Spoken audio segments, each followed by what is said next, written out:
Radio Cultura presenta El País y los Escritores, un programa de la Sociedad Argentina de Escritores. Todas las voces, todas las letras, un espacio federal para la libre expresión. Un recorrido por adentro del país buscando conocernos mejor. Una hora con buena música y muchos talentos. Una idea de Ricardo Benítez. Producción Viviana del Río. Conducción Dr. Edgardo Miller. Si digo que te levantes es porque creo y siento en tu reacción. Y es que sentado en ese lugar no te puede ver nadie. ¿Qué tal? ¿Cómo están? Qué gusto estar nuevamente en la 11ª temporada del País y los Escritores, el programa de la Sociedad Argentina de Escritores, la SADE. Bueno, creo que son 530, 540 capítulos, no llevo la cuenta, pero de cualquier manera hoy quiero empezar de una manera distinta. Tuve una gran amiga, locutora, participó de este ciclo, porque estuvo, no sé si lo sacó o no finalmente el libro, que es Marita Monteleone, emblemática voz de los teléfonos, no por haber trabajado en alguna novela vinculada como una voz en el teléfono, no, porque era la locutora que grabó 214.000 números durante un año y medio de la guía telefónica, y era aquella que cuando uno llamaba y se equivocaba decía: este número no corresponde a un abonado en servicio. Marita Monteleone. Se nos fue muy joven, 68 años, una mujer emblemática de la locución nacional. La verdad que tengo un gran respeto por ella. Todavía recuerdo el momento que bajó del taxi cuando hicimos la última grabación, el último capítulo del País y los Escritores.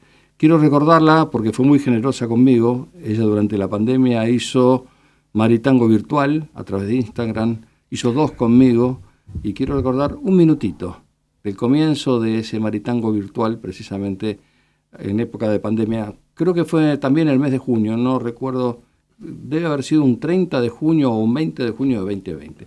Escuchamos y recordamos entonces con su propia voz y un pequeño diálogo que yo mantengo con ella, la voz de Marita Monteleone. ¿Qué tal? Pero muy buenas noches. ¿Cómo les va? 2015 en la República Argentina. Mi nombre es Marita Monteleone, soy locutora nacional, cantante, escritora y productora.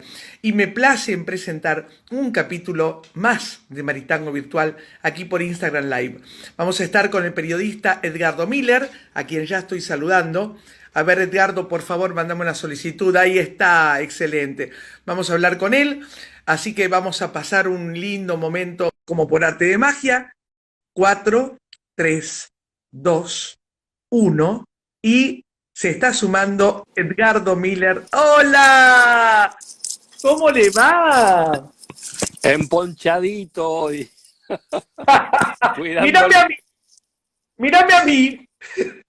Cuidando la gola. Y claro, y lo único que te sirve para trabajar, vos tenés un programa de radio, querido, tenés que cuidarte mucho. Sí, aparte de las columnas que hago en Cablevisión, uso mucho la voz, pero hoy está frío el día. ¿Qué va a hacer? Muy bien, me parece muy bien.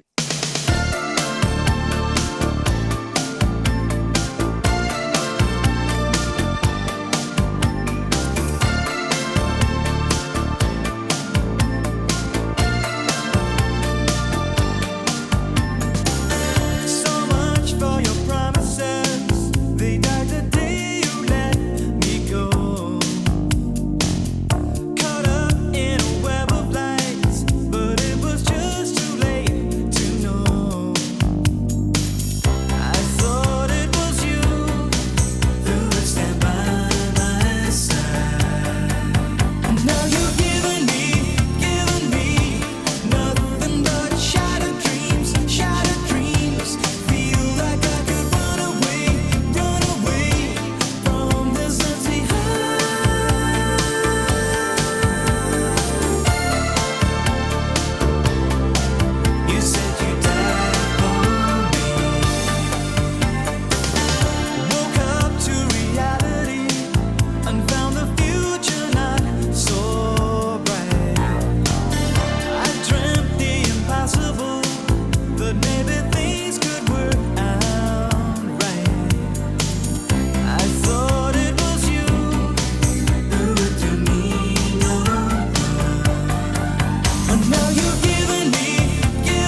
Y bueno, hoy tenemos un amigo, ya no voy a contar la historia porque es archiconocida, a pesar de que Mirta Legrand dice, la audiencia se renueva. Exacto. Mi querido amigo, el doctor Antonio Las Heras. Qué gusto estar nuevamente contigo charlando en un medio de comunicación. Y para mí una emoción estar aquí de vuelta en este programa, que es el programa más, a ver, no quiero decir veterano, pero más representativo en cuanto al tiempo que lleva de la Sociedad Argentina de Escritores. 11 años. Qué labor. Porque para el público, bueno, pero se va una vez por semana, se graba o se hace en vivo. Sí, pero hay que hacer la producción, hay que pensar, estarás haciendo otras cosas de tu profesión y tengo que detenerme, subir al auto, llegar a la radio. Es todo un esfuerzo y realmente es muy, muy meritorio. Pero además, meritorio tuyo, pero además necesario lo que haces, porque los escritores necesitamos espacios de difusión, en general todos los autores, pero todos los creativos, pero espacios de difusión como este. A mí me ocurre que me llaman, sea de una radio, de un canal de televisión, de cable, lo que fuera. Bueno, doctor Las Heras, que queremos, y siempre es un tema que habría que dar una conferencia. Por ejemplo, ahora los expedientes desclasificados de ovnis indicados por el presidente de los Estados Unidos. Muy bien. Bueno, le digo, pero necesitamos tiempo. Pero más de 2-3 minutos. Entonces le digo, miren, llamen a otro, yo en 3 minutos no puedo hablar de esto. En cambio acá, donde vos das un espacio de 1 hora, sea 1, 2, 3 autores, esto es realmente muy necesario para los que somos creadores en este siglo XXI, en la República Argentina y en el occidente entero. ¿Vos sabés que inteligencia artificial define este como uno de los pocos rincones donde se reciben escritores? Bueno, dijo la verdad la inteligencia artificial, es así. Así que bueno, está Claro. fabuloso. No, también está Daniel Ripoll, que le mandamos un saludo. Sí, pero el programa empezó hace menos tiempo. Hace poco, claro. sí. Pero de cualquier manera, siempre estuve con los libros.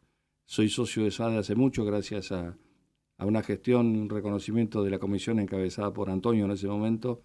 Soy socio honorario de SADE, pero yo vengo de la SADE de Évole, de la SADE de los 80 y pico. Claro. Contá quién fue de Évole para los... Carlos Alberto Débole, poeta, presidente de SADE.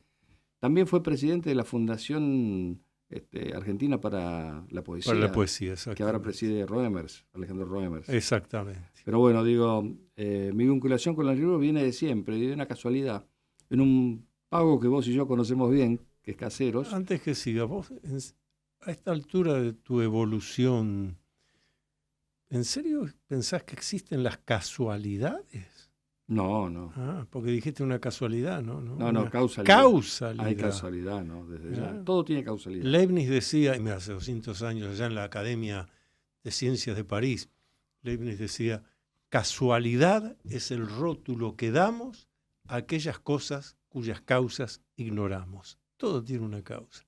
Aunque no siempre sea previsible por los 5 sentidos. Obvio, hay más que 5 sentidos.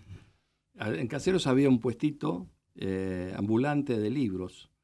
El hombre se llamaba Santiago Fumberg. Entonces hicimos un trato. Él me daba libros para que yo sortee en audiencia en mi programa de la época. Y él me escribía una columnita de algún libro, un libro de otro tiempo. Algo que vos hiciste en este ciclo también. Bueno, ahí empezó mi vinculación allá en los 70 con los libros, la vinculación en serio. Y creo que no es una casualidad, sino que es una causalidad, porque yo necesitaba comprar unos libros y él me dio muchas facilidades. Y bueno, gracias a eso, a José Fumberg, me dediqué a los libros. Y no estoy arrepentido para nada porque he pasado y hago otras cosas en los medios, pero me parece que el reconocimiento de los escritores, darle su espacio, como decís vos, que se pueden explayar. Claro. Porque, a ver, una nota de 3 minutos o de 5 minutos muchas veces no puede expresar el invitado lo que tiene que decir. Y a veces peor, lo que termina pareciendo que está expresando no es lo que buscó decir, porque le faltó agregar cosas. Entonces es muy delicado el tema de todo lo que sea la creación.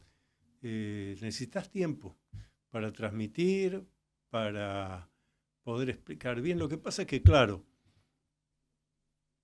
estamos viviendo en todo Occidente, en el Oriente occidentalizado también, el Oriente verdadero no, pero el Oriente occidentalizado estamos viviendo esta idea de que todo tiene que ser en el acto, que las cosas no son producto de un proceso, sino, bueno, yo empiezo esto hoy y ya mañana tengo que ver resultados. ¿Y dónde estarían los resultados? Ah, mirá, acá en Instagram tengo no sé cuántos miles de seguidores. ¿Pero son seguidores realmente o es gente que hizo un clic y dice que te está siguiendo? Después cuando haces un vivo ahí en Instagram y tenés miles de seguidores, ¿hay miles de vistas o resulta que hay 200? Es decir, lo más difícil hoy es hacerse cargo de lo real. Lo real es lo que es y la realidad como yo lo imagino. Entonces, hacerme cargo de lo real. Las cosas llevan un tiempo, un proceso. Y qué bueno que sea así, porque eso es algo que solo tenemos los humanos. La capacidad de crear no la tiene ni el primate más evolucionado, es algo nuestro. Estamos hablando de la urgencia de los tiempos de las nuevas generaciones y lo podemos ver en muchos rubros. La urgencia desde la política para ascender a una buena posición económica. Esa urgencia, esa necesidad de acumular, de acumulación. La urgencia por resolver algo que lleva un tiempo de proceso, como decís vos, ya. Es decir, es una generación que es muy ansiosa, demasiado ansiosa, porque todo, como los procedimientos judiciales del cual yo me ocupo, llevan su tiempo, los jueces tienen su tiempo para contestar, para resolver. Bueno, la vida es lo mismo, no es todo ya. Claro, pero además lo ves en la propia naturaleza. Por eso hay otoño, invierno, primavera, verano, y de acuerdo a eso, los árboles, las plantas actúan de una manera, los animales de otra. Yo doy siempre este ejemplo. Uno camina por la playa y advierte que hay momentos de marea alta y de marea baja. ¿Qué es lo que produce la marea alta o la marea baja? Nuestro satélite natural, la Luna. Uh-huh. Ahora, mover semejantes masas de agua, un océano,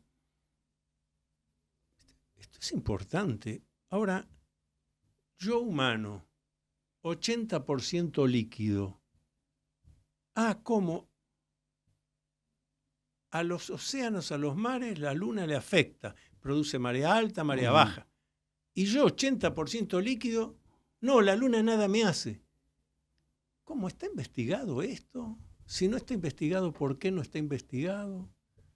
¿Te das cuenta cuántas cosas alrededor nuestro no nos hablan?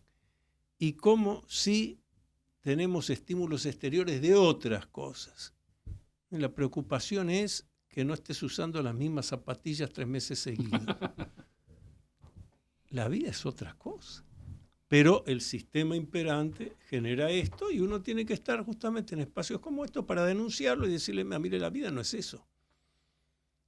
Esto que dije recién, allá por fin del siglo pasado, hubo todo un estudio de médicos alemanes que estudiaban hacer el acto quirúrgico en el momento que la persona tendría que estar con marea baja, según la influencia lunar. Y ahí no es astrología, esto es astronomía, esto es geología, esto es ciencias duras. Porque pensaban, si el acto quirúrgico lo hacemos en el momento que en esta zona hay marea baja, bueno, va a haber menos posibilidades de un derrame de sangre. Bueno, se investigó, se hicieron algunos resultados, se dejó de lado. Qué curiosidad, ¿no? Aparte, hay algo que en general no se tiene en cuenta. El poder del hombre es muy importante, pero el máximo poder reside en la naturaleza. Las sorpresas que le da al hombre la naturaleza son únicas. Hay un pronóstico que la provincia de Buenos Aires, en algún tiempo no muy lejano, va a ser inundada. Vos fíjate que la naturaleza, de un día para el otro, está rompiendo las costas del Mar del Tuyú, Sí. en Santa Teresita, está socavando los cimientos de las casas, está achicando la playa. Un día para el otro un tsunami, un tornado. Lo único que el hombre no ha podido y no se ha nutrido, porque debería nutrirse de la naturaleza, que es sabia, es de la naturaleza. Y la desafía. Y cuando desafiamos la naturaleza, tenemos todo lo que sucede. Y yo coincido con vos, ¿no? Si la luna influye en las mareas de un océano gigante, con miles y miles de millones de litros de agua, ¿cómo en un cuerpo insignificante? Digo esto insignificante porque alguna vez... En cuanto a tamaño. No, yo estaba en Los Penitentes, yo subí la Concagua y estaba descansando en Berlín y me tiré entre Los Penitentes.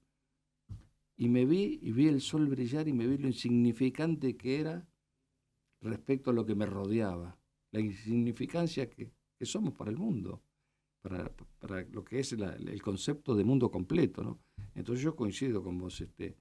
Los temas naturales no son tratados con seriedad. O bien son tratados con seriedad en determinado nivel que no llega a las mayorías. Exacto, eso es lo que quise decir. Claro, exacto. porque todo esto que estás diciendo, todo este cambio climático, ¿cómo?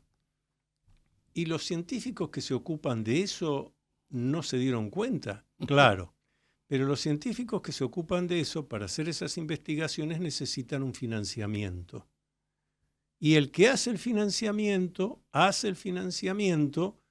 para obtener algún beneficio. Seguro. Entonces, más de una vez, ciertas informaciones no llegan al pueblo, quedan en determinados grupos. Luego, si algo nos enseña la naturaleza es el cambio permanente. En estos días, hace unas semanas, una noticia interesante, el Monte Everest, el más alto en el planeta Tierra hoy en día. ¿Qué encontraron en lo alto del Monte Everest? En las piedras, fósiles marinos petrificados de hace decenas de millones de años. Lo cual demuestra que el Everest en algún momento no fue la montaña más alta del planeta Tierra. Estaba sumergida. Bueno. Surgió como surgen tantas veces. La Tierra nunca estuvo quieta, sigue igual. Ahora, eso a su vez nos tiene que enseñar otra cosa. Los humanos tampoco. Y el humano tiene una tendencia a, pero si yo hace 20 años que vengo haciendo esto, o si yo hacía esto que me fue bien, perdón. Lo que Carl Gustav Jung llamaba el principio de individuación.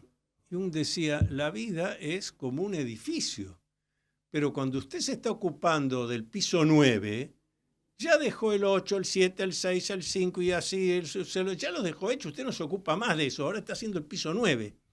Pero el humano, no, a ver cómo hago el piso 9, pero sigo atento al suelo, al segundo piso. Bueno, va a terminar mal. Usted tiene que estar, es llamado principio de individuación, justamente en la evolución. Bueno, ahora llegué acá, a ver qué me toca. En lugar de, ahora llegué acá, a ver cómo miro para atrás. Yo coincido, porque hablamos mucho en privado, somos amigos hace muchos años, sigo tu pensamiento, y uno va desarrollando también un pensamiento propio respecto a muchas cuestiones. Sí. Por ejemplo, aquí la noticia de un enfrentamiento bélico, del lanzamiento de proyectiles, de bombas, se toma como una noticia sin medir las consecuencias, cuando en su momento en el atolón de Mururoa se hacían las pruebas nucleares.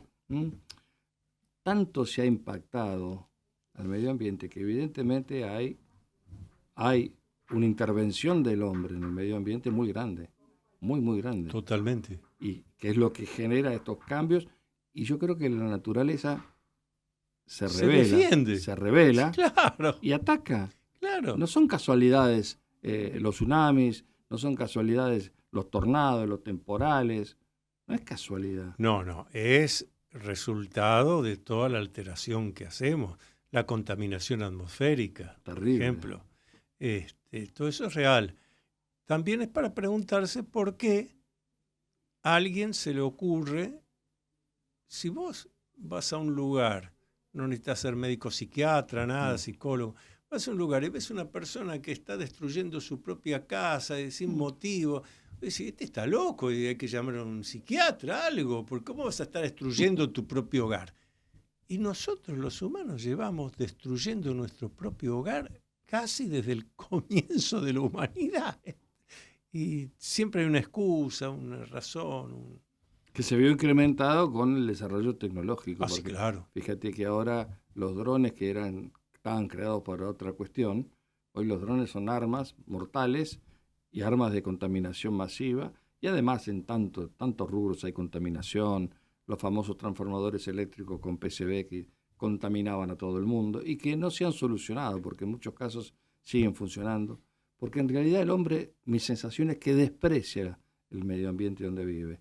Desprecia su casa, Mirá, su hábitat. Tu sensación, pero además de ser tu sensación, es un hecho comprobable, digamos. Más que sensación, podemos ver claramente la contaminación, desde la contaminación sonora, el aire, la contaminación de los ríos, de los mares. O sea que sí, una conducta autodestructiva. Bueno, algo de eso explicó Sigmund Freud, el padre del psicoanálisis, de la psicología moderna, a principios del siglo XX, cuando señaló que el humano interactúa entre dos aspectos, el eros y el tánatos. Eros es todo lo que da vida, lo que ves, qué lindo horizonte, vamos a investigar. Y el tánatos es un principio de muerte, de autodestrucción, que está presente en nosotros y que aparecen todas estas cosas que estás diciendo. Ningún animal iría a destruir su propio hábitat. El humano sí. Y además el humano se autodestruye en muchos casos. Y además el humano extermina a los seres humanos de la misma manera, congéneres, de la misma manera. Como estamos viendo, a ver, hay cuestiones que, como dijimos, no son casualidades, sino son causalidades. Siempre. Estamos viendo en la Argentina, nuestro querido país, que tanto queremos nosotros, la situación que existe con lo que es la violencia de género, los femicidios. Yo digo, no se llega a matar a una niña como hizo este señor Barrelier. No es una persona que está en su sano juicio, no solo que la viola, la asfixia y la descuartiza. A ver, estamos hablando de una persona con unas alteraciones psiquiátricas impresionantes, sí, y con un pasado que vaya a saber cómo fue su infancia, ¿no? Sí. ¿Cómo es esto, Antonio? Primeramente, fíjate, me trajiste a la memoria algo que decía Arnold Toynbee, que escribió muchos tomos de historia de la humanidad. Y cuando le preguntan a Arnold Toynbee, en pocas palabras, ¿cómo definiría él la historia de la humanidad? Él dice, la historia de la humanidad es la historia de las guerras de la humanidad. Uh-huh. No ha habido un día que la humanidad no esté en guerra. En algún lugar del planeta había humanos peleándose y buscando matar uno al otro. Bueno, eso es toda una señal. Sigmund Freud, Carl Gustav Jung investigaron eso, ese tánatos, esa necesidad que vos estás señalando acá, que ocurre desde distintos ámbitos, aspectos, espacios, pero que forma parte de la historia de la humanidad. Una conducta autodestructiva, algo que no se ve en ningún vegetal, en ningún animal, es algo propio de la condición humana, como si el humano no pudiera aceptar, y por ahí, yo sospecho que va la cosa siguiendo a Carl Gustav Jung, por ahí es eso, ser humano es asumir una cantidad de responsabilidades en el planeta Tierra y en el cosmos todo, que no tiene parangón ni con los simios, el humano es el único capaz de crear. Crear, la definición de crear, es poner algo allí donde había nada. Sea un poema, sea un instrumento científico, sea una partitura, sea una pintura. Ni el primate más evolucionado hace eso. Y pareciera que hay un malestar, bueno, lo que Sigmund Freud llamó malestar en la cultura, en que como soy capaz de todo eso, bueno, a ver cómo hago cosas que me autodestruyan. Vamos a contarles a nuestra audiencia que el próximo jueves 11 a las 18 en Uruguay 1371, Auditorio SADE, se va a presentar el nuevo libro, uno de los 2 libros que acaba de publicar Antonio Las Heras, el doctor Orlando Canavesio, Historia de la actividad pionera de un médico en el campo de la parapsicología. Van a hablar y a referirse sobre la obra y sobre el autor, el doctor Alejandro Parra, el licenciado Marcelo Eremián y quien les habla, Edgardo Miller. Esto es entrada libre y gratuita, es el jueves 11 a las 18, Auditorio SADE, que es primer piso, Uruguay 1371. Después de la pausa hablamos de este maravilloso trabajo de investigación que lo conservaste tanto tiempo. Sí, ya vamos a contar las anécdotas al respecto. Vamos a hacer una pequeña pausa y en instantes continuamos con este capítulo del país y los escritores. Usted.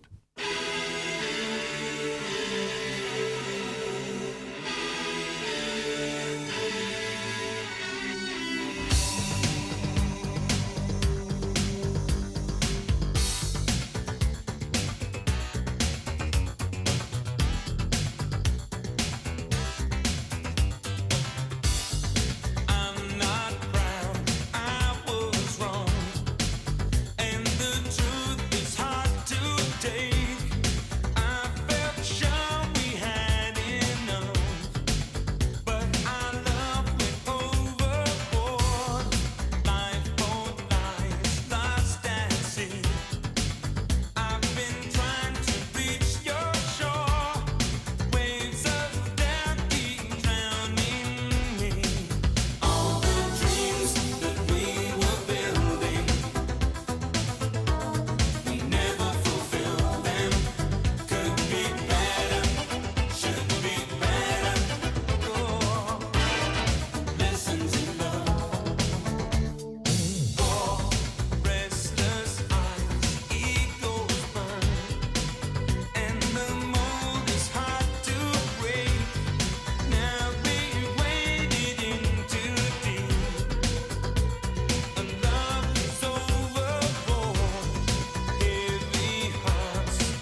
Seguimos compartiendo el país y los escritores, como es habitual, hace 11 años en Radio Cultura, www.fmradiocultura.com.ar, y también los días sábados, cuando termina el sábado y comienza el domingo, en AM 570 Radio Belgrano, ¿no?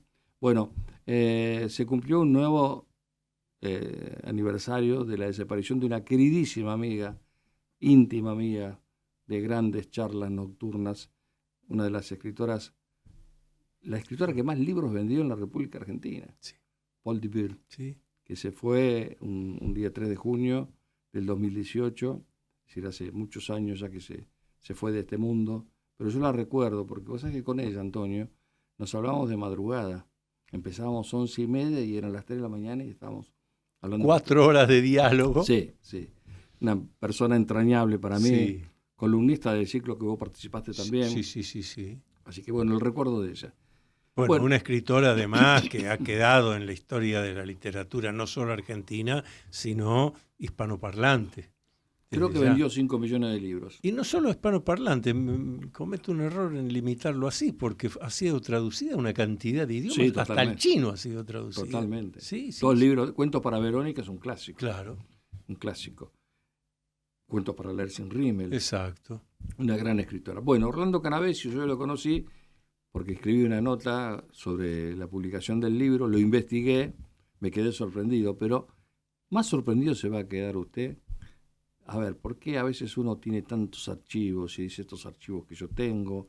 Y a veces algún familiar dice, pero ¿para qué almacenar tantas cosas?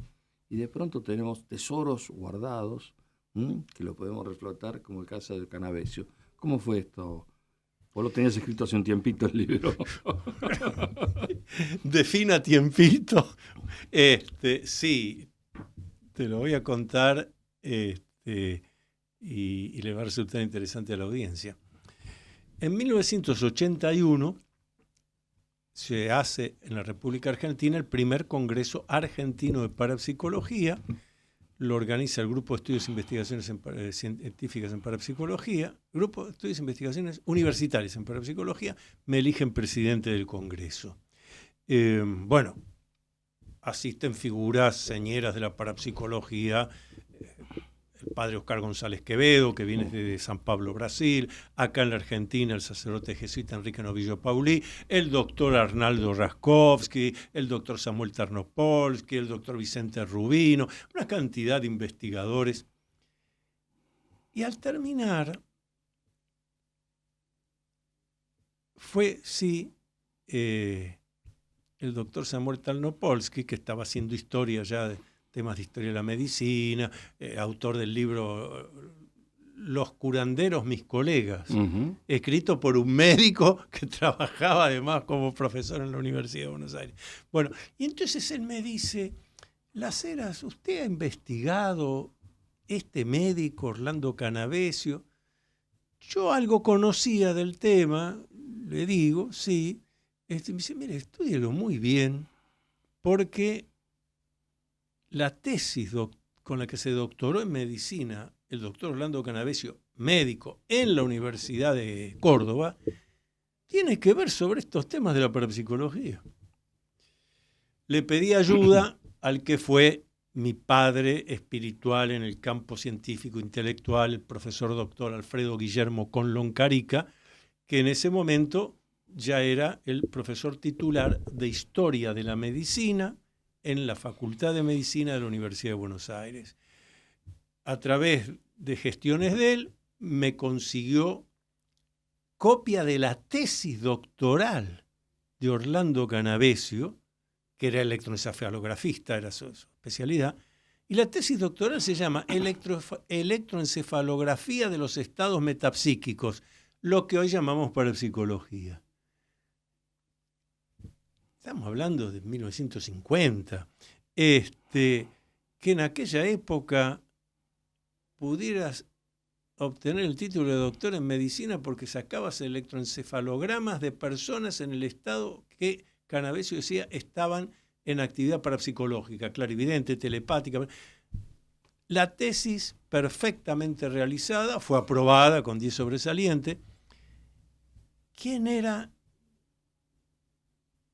el director de esa tesis.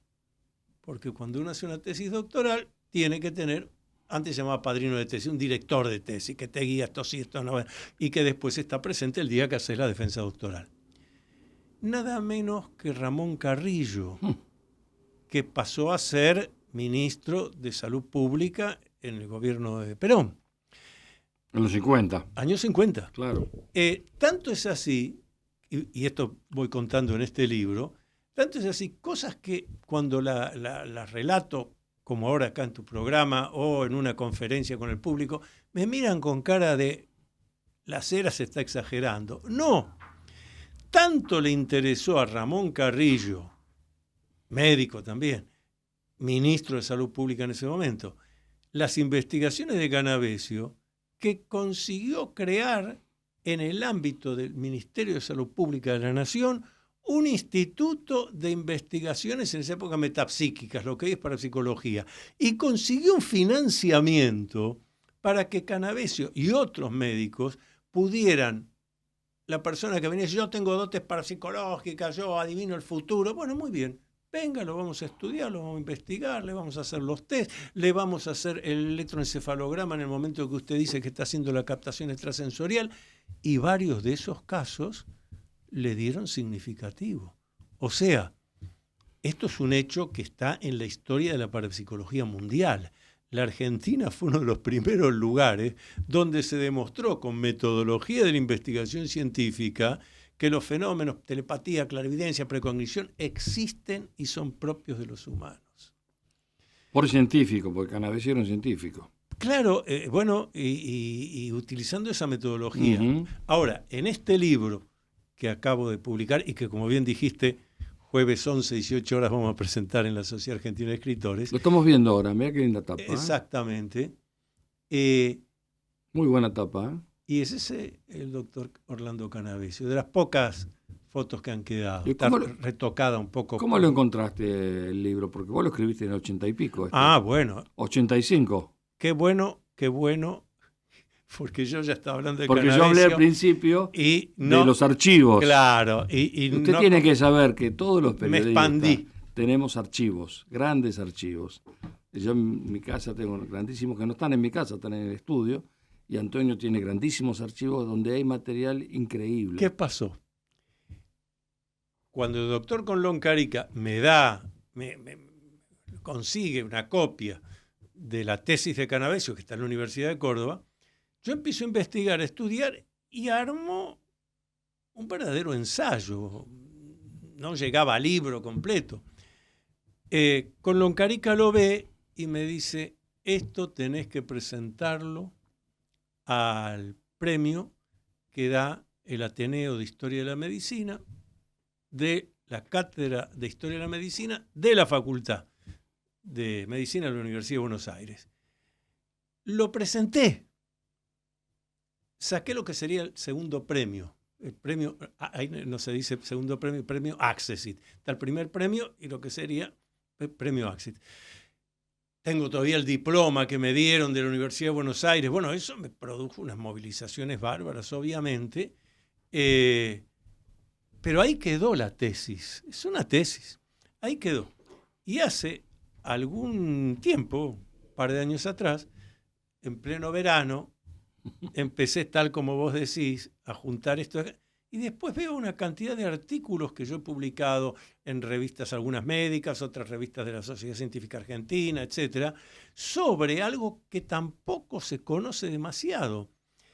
Médicos argentinos, algunos de prestigio mundial, como el mismo Canavesio, que terminó exponiendo sus tesis en Europa, en congresos médicos, una cantidad de médicos, psiquiatras, neurólogos, que durante los primeros, digamos, del año 1920, 1950, siendo profesores titulares en Historia de la en Facultad de Medicina, etc., se dedicaron a hacer investigaciones de tipo parapsicológico.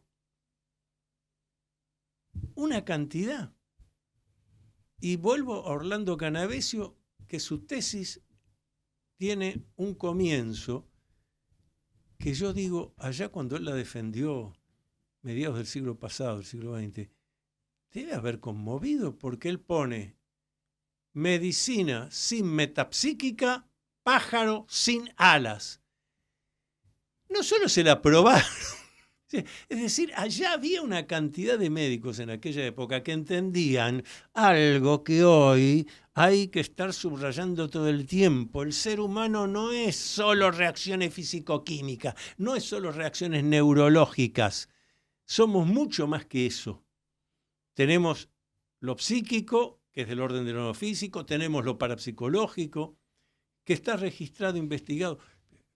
Médicos de primera línea. Entonces le agregué todos esos estudios de historia de la medicina en el campo de la ahora parapsicología, entonces metapsíquica, realizados en la República Argentina. Muchos de los cuales fueron estudios publicados y que después repercutieron en Estados Unidos, en Europa, porque demostraban claramente lo innegable. Los humanos, todos los humanos, tenemos facultades parapsicológicas. Algunos las tienen más desarrolladas, otras inhibidas, otros necesitan practicar meditación y otras cosas para desarrollarlas, pero no podés definir la condición humana sin tener en cuenta lo psicosocial, si lo que me rodea, lo psicológico, que es del orden de lo no físico, lo parapsicológico, que es del orden de lo no físico, y finalmente lo que más se habla, que es el cuerpo. Pero la integración de todo esto. Y eso me ha ocupado en este libro que se titula así, Doctor Orlando Canavesio, sí. Un libro del cual tuve que leer bastante para escribir la nota, y bueno, que tuve el gusto de estar en la feria compartiendo con Antonio, una feria muy linda. Nosotros compartimos muchas cosas y estamos siempre con proyectos, ¿no? Esos proyectos que ayudan a la vida. Siempre aconsejamos tener proyectos, ¿no? Es muy importante. Bueno, es que un humano sin proyectos se convierte en un animal. Vamos a tomar la frase de Canavesio, un pájaro sin alas. Claro, pero obvio. A cualquier edad cronológica, no confundir esto lo subrayo siempre, no confundir edad cronológica con edad psicológica. Nosotros tenemos en caso mío, maestro mío, también amigo tuyo y demás, el profesor doctor Vicente Rubino, médico psiquiatra, analista junguiano, maestro mío, director de mis tesis de doctorado y de maestría, tiene 93 años. Se ha rodeado de gente joven, entonces le hacen el Zoom y da clases a todo el mundo por Zoom. 93 años cronológicos. Acaba de salir un nuevo libro de él en Madrid. 93 años cronológicos, viviendo en las afueras de Córdoba, un lugar cómodo. Claro, no confundir edad cronológica con edad psicológica. No tiene nada que ver. Bueno, a propósito, nosotros en Sudamérica Libros tenemos a José Miguel Biotto, exacto, 87 años cumplidos, trabajando a full, creando su libro número 17. Haciendo debates, discutiendo, eso es maravilloso. Claro. Bueno, te cuento que el jueves viene la presentación del libro que se hace en la Sociedad Argentina de Escritores, el libro Doctor Orlando Canavesio, Historia de la actividad pionera de un médico en el campo de la parapsicología en la República Argentina. Van a disertar sobre la obra el doctor Alejandro Parra, el licenciado Marcelo Eremián y quien les habla. Bueno, Edgardo Miller, ya saben quién soy yo. Edgardo Miller, que está acá el doctor Edgardo Esto Miller. es en la SADE, Uruguay 1371. Ya me salía 1237. No, 1371. 1237 la dirección de la radio, que es aquí nomás, una cuadra, donde con Antonio hace muchos años atrás empezamos a dar los primeros pininos de esta profesión. O sea que el jueves próximo, a las 18, estaremos entrada jueves libre. 11. Entrada libre y gratuita. Hacemos un cortecito pequeño y en instantes la parte final de este capítulo. Usted. Sudameris Libros presenta sus novedades editoriales. Escritores en terapia con prólogo de Gabriela Saidon. Pienso, poemario de José Miguel Biotto con prólogo de Alejandro Tarruela. Recuento una vida de película de Edgardo Miller con prólogo de Nicolás Avellaneda. Indio Trujuy de Rodolfo Garavano. Veo, poemario de José Miguel Biotto con prólogo de Antonio Laceras. En venta en Mercado Libre y en todas las buenas librerías del país. Patagonia Rebelde Digital, el periódico de la provincia de Buenos Aires, ahora en la web. Política, economía, temas judiciales, noticias policiales y el suplemento Arte y Cultura. En www.patagoniarebeldedigital.com.ar. Escriben Dr. Antonio Laceras, Eduardo Sanguinetti, Andrea Frutero, Carlos Paceño y los más prestigiosos periodistas argentinos. www.patagoniarebeldedigital.com.ar. Dirige Dr. Edgardo Miller. Sudameris Libros presenta el nuevo libro de José Miguel Biotto, Pienso, con prólogo de Alejandro Tarruela, en venta a través de Mercado Libre y en todas las buenas librerías del país. Jubileo. La trama secreta. Uno de los casos más enigmáticos de la historia policial argentina. Una desaparición llena de interrogantes y pistas falsas. Jubileo. La trama secreta. De Ricardo Filiguera. Una edición de Sudameris Libros. En venta en todas las librerías del país y Mercado Libre. El País y los Escritores, 11ª temporada. Hoy compartiendo este capítulo con mi querido amigo, el doctor Antonio Laceras. Bueno, Antonio, tenemos un amigo que no la está pasando bien, que es Chiche Helblum. Ah, sí. Que ha tenido algunos problemas de salud. Le mandé unos WhatsApps con energía positiva. Esperemos que salga pronto, tiene 82 años, pero está impecable. Sí. Así que bueno, saludos para él. Son gente que conocemos de toda la vida, que hemos trabajado con ellos, que fue muy generoso con las invitaciones. Sobre siempre. todo eso tenemos que decir, porque hoy nosotros estamos donde estamos porque hubo una cantidad de gente que confió en nosotros cuando éramos nadie, éramos un deseo. Y sí, recuerdo a Chiche Helblum, lo conocí en el primer programa que se hizo de medianoche a la madrugada en la recién iniciada Radio del Plata, y el programa se llamaba El Callejero. Lo conducía Víctor Sueiro y Julio Lagos. Pero en algún momento duraba de la medianoche a las 5 de la mañana. Y en algún momento solía llegar Chiche Helblum, que en ese momento era el secretario de redacción, en realidad el director de la revista Gente. Todos ellos, lo que acabo de decir, Víctor Sueiro, Julio Lagos, Chiche Helblum, todos me abrieron las puertas, le abrieron las puertas a ese joven que recién había terminado el secundario, que estaba entrando a la universidad, y el otro, si menciono esto, el otro al que le debo, pero notable, fue a Nicolás Pipo Mancera. Tipazo. Un creativo. Hay dos tipos que fueron muy creativos, uno en la televisión y otro en la radio. En la televisión, Nicolás Mancera. Sí. Innovador. Todos los modelos de programa que hay hoy de larga duración siguen ese esquema. Son el esquema de Mancera. Sí. Y en la radio, el negro. Hugo Herrero Martínez. Por supuesto, no hace falta. Esto es como la canción cuando el cantante pone el micrófono. Un genio. Yo, cuando empecé en Belgrano, vos te acordás que él grababa, salía en vivo en el estudio de abajo, y yo me paraba a mirarlo, porque era un deleite escuchar cómo improvisaba Guerrero Martínez. Sí, además cómo iba de una cosa y parecía que iba a hablar de esto, pero se iba a lo otro. Y después hizo un gran programa de televisión sin escenografía, con media luz, que se llamaba A Solas, un programón. A la medianoche. Un tipo importante de los medios, no recordado, porque pareciera ser que siempre hay una vuelta con los medios, con la gente. Vos recordaste tipo como el Gallego Sueiro, un tipazo, un tipo como Julio Lago, que estuvo hace poquito con nosotros, un tipo también generoso. Bueno, y a mí me invitó hace poco al programa que está haciendo en Radio Rivadavia el sábado a la tarde. Muy generoso. Estuvimos hablando de temas paranormales y demás. Muy generoso. Bueno, a propósito, la producción, encabezada por la señora Viviana del Río, nos ha traído para mostrar, tenemos el ejemplar aquí, ¿ve?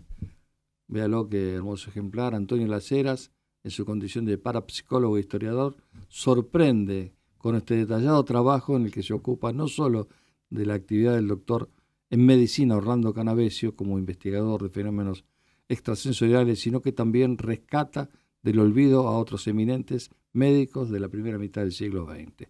Bueno, esto es parte de la contratapa que estamos viendo, a propósito. Acá está, es la tapa y ahora la contratapa. Ediciones del Amanecer Dorado. Así que si viene a la presentación, lo va a poder adquirir. Si no, lo puede adquirir por Mercado Libre. Si usted entra a Mercado Libre y se lo manda. Si no, por mail también lo pueden comprar, ¿no? Sí, pero por Mercado Libre Es más fácil. No solo es más simple, sino que te lo envían a domicilio. Así que en cualquier parte del país que la persona esté, se lo envían. Bueno, la verdad que es muy interesante decirles a ustedes que este es un libro que vale la pena leer por la calidad del científico, por la investigación y además tiene un valor, es un libro añejo. Antonio lo escribió hace mucho, hace 40 años atrás lo escribió. Y yo siempre digo que una de las grandes plumas de la Argentina es Antonio Las Heras. Es decir, leer a Antonio Las Heras agradezco eso. Pero sobre todo lo que rescato de este libro es que es un libro de un aspecto de la historia de la medicina argentina que no ha sido considerado. Es más, hoy con el tema de la parapsicología y demás tan discutida, entonces pareciera... No, esta gente que hemos mencionado, empezando por el doctor Orlando Canavesio, pero lo mismo, señalé al doctor Ramón Carrillo, siendo ministro de Salud Pública de la Nación. Un gran ministro. Un gran ministro. Bueno, pionero en muchos aspectos de la medicina social. ¿Era sanitarista él? Era sanitarista. Sanitarista, claro, sí. Sanitarista pero haber conseguido abrir oficialmente en el Ministerio un instituto dedicado a estudiar, investigar estos temas que son hoy los parapsicológicos y encontrar resultados favorables. Sí debemos decir, ya que estamos recordando al doctor Orlando Canavesio, que lamentablemente su vida se truncó de una manera inesperada porque él volvía en su auto a Buenos Aires desde Mar del Plata en la Ruta 2, sufrió un accidente, el auto voló en pedazos y él desencarnó. Perdimos un investigador. Joven, ¿no? Joven, claro. Muy joven. Cuando la Ruta 2 era una ruta muy peligrosa. Sí, estamos hablando de, creo que 1952, una cosa así. Claro, que era una ruta... Cuando recién Mar del Plata en los 50 empezaba a ser un poquito más popular. Claro. Porque Mar del Plata, recordemos, que viene de antes, pero era para familias pudientes. Sí. Mar del Plata no era popular. No, se vuelve popular precisamente a partir del gobierno del general Perón. Claro, hace Chapadmalal, las colonias, los hoteles sindicales. Exacto. Claro, eso es interesante recordar la historia de tipos como... Porque acá se critica mucho, pero Carrillo, que fue parte del peronismo, fue un tipo importantísimo. Sí, y que lamentablemente tuvo que exiliarse por su ideología peronista, desencarnó en Brasil, no pobre, pobrísimo, ayudado por otros, y no pudo regresar a la Argentina. Qué lamentable, ¿no? Sí. Como otros que no solo se exiliaron, sino que se fueron del país porque no podían desarrollar sus trabajos. Tenemos un premio Nobel argentino que hizo todo su desarrollo, su investigación en Inglaterra, claro. Que es César Milstein, por ejemplo. Supuesto. Por ejemplo, hay que decirlo esto porque a veces no es la cuestión ya ideológica, es la defensa de la soberanía propia. La cultura es una parte de la soberanía. Ahí está, pero qué bien que dijiste cultura, porque yo iba a agregar esto. Sí, es un hecho cultural. Fíjate, tomemos la historia de la Argentina.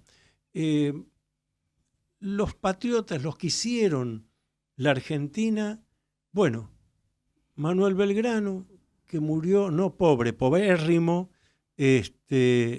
muy mal. Urquiza, bueno, lo asesinaron. Y los demás, sea nada menos que José de San Martín, Domingo Faustino Sarmiento, todos tuvieron, bueno, el general Juan Gualberto Gregorio de las Heras, todos tuvieron que terminar sus días fuera del país, tuvieron que emigrar. Y di dos ejemplos de los que no emigraron. Belgrano, que viniendo de una familia de gente muy adinerada en esa época, terminó, lo último que tenía era un reloj de oro que le había dado el rey de Inglaterra, y se lo dio a su médico. Después nada más. Y Urquiza, que lo asesinaron. Pero, y Rosas, bueno, que se tuvo que exiliar también. Sí, pero ahí hasta agrego un dato interesante, que además cuando quieras, por ahí te podés hacer una entrevista. Vos hablaste de la Feria del Libro, Tuvimos muchas actividades interesantísimas Por suerte, sí. en esta última Feria del Libro y acompañé a el querido Mario Pacho O'Donnell en las 2 actividades que realizó en la Feria del Libro. Y en una de ellas dijo algo que después yo interrumpí en público, ya nos conocemos hace mucho, así que puedo hacerlo. Y dije, qué importante esto que has señalado. Pacho, historiador, pero como él mismo dice, soy historiador, pero no desde el lado de la historia oficial, analizo y critico. Dijo ahí a todos los que pudimos escucharlo en esta Feria del Libro recién terminada de Buenos Aires, dice, la historia oficial lo que dice es, Juan Manuel de Rosas se exilió en Inglaterra. No. Lo raptaron, lo metieron dentro del barco que ya el gobierno inglés tenía preparado y se lo llevaron. Y después quedó en la historia de que él se había ido. No, un cobarde se había ido. No, lo raptaron y se lo llevaron. Por algo San Martín le regaló el sable. Claro. San Martín. Bueno, Antonio, estamos llegando al final. Te saludo anticipadamente porque el domingo es nuestro día. Exactamente, Día del Periodista. Y hay que recordar por cosas. qué es el Día del Periodista. Recuérdenoslo. Es el Día del Periodista porque un 7 de junio aparece y ve la luz por primera vez un ejemplar de la Gaceta de Buenos Aires. La primera edición, primer ejemplar. El dirigido por Mariano Moreno, ¿no? Moreno, también sí. que murió en alta mar. Bueno, ahí tenés. En condiciones. Murió sospechosamente. Extrañas condiciones. Bueno, por eso es nuestra cultura tiene esa historia. No debemos renegar de nuestra historia. Lo que tenemos que hacer es estudiarla. Muchísimas gracias. Gracias a vos, luminoso abrazo para todos. La producción habitual de la señora Viviana del Río, Nicolás Nico Giancaglini, nuestro operador, además Ricardo Benítez Alcántara, que es el investigador periodístico. Mi nombre es Edgardo Miller, dedico este programa completo a la memoria de mi gran amiga, gran profesional de los medios, Marita Monteleone. Hasta la próxima, gracias. Hasta aquí El País y los Escritores, un programa de la Sociedad Argentina de Escritores. Hasta nuestro próximo encuentro.